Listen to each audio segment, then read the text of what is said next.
Hi hello welcome back to my YouTube channel Gangasani vlogs. ఈరోజు మనం తయారు చేసుకునేది పల్లీ చట్నీ దోశలోకి.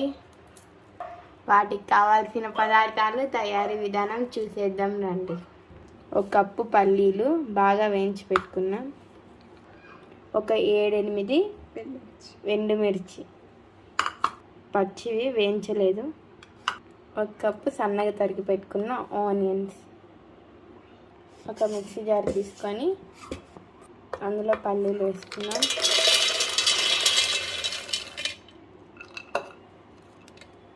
పొట్టు తీయడం అవసరం లేదు, అలాగే వేసుకోండి. ఇప్పుడు ఎండుమిర్చి వేసుకున్నాం. రుచికి సరిపడినంత సాల్ట్. ఇప్పుడు ఇవన్నీ మిక్సీకి పట్టుకుందాం. చూడండి, ఇలా మిక్సీకి పట్టుకున్నాం. ఇప్పుడు దాంట్లో కొన్ని వాటర్ పోసి మళ్ళీ మిక్సీకి పట్టుకుందాం. చూడండి,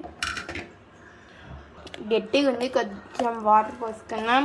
ఇప్పుడు దీంట్లోనే ఆనియన్స్ వేసుకుందాం. ఇవి సన్నగా తరిగేసుకుంటే తినేటప్పుడు బాగుంటాయి. మిక్సీకి పట్టకూడదు, ఇంకా మనం ఇలాగే ఉండాలి.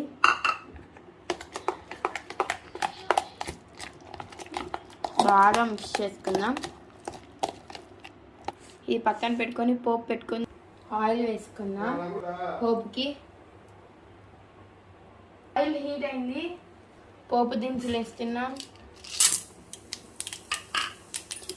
కొద్దిగా కరివేపాకు వేసుకుందాం. ఇప్పుడు చట్నీ వేసుకుందాం. అందులో మనం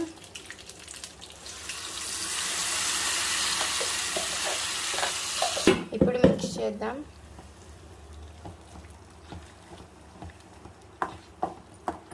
స్టవ్ ఆఫ్ చేసేసుకుందాం.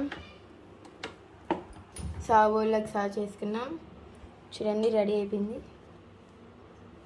పల్లీల చట్నీ చాలా బాగుంటుంది, మీరు ఒకసారి ట్రై చేయండి. ఇలా సూపర్గా ఉంటుంది దోశలో. ఇది 2 దోశలు తినేవాళ్ళు 4 దోశలు 3 దోశలు తినగలరు, అంత బాగుంటుంది టేస్ట్ ఈ చట్నీ. ఓకే ఫ్రెండ్స్, ఈ వీడియో కానీ మీకు నచ్చినట్లయితే please like, share and comment and subscribe to Gangasani Vlogs. Bye. Thank you.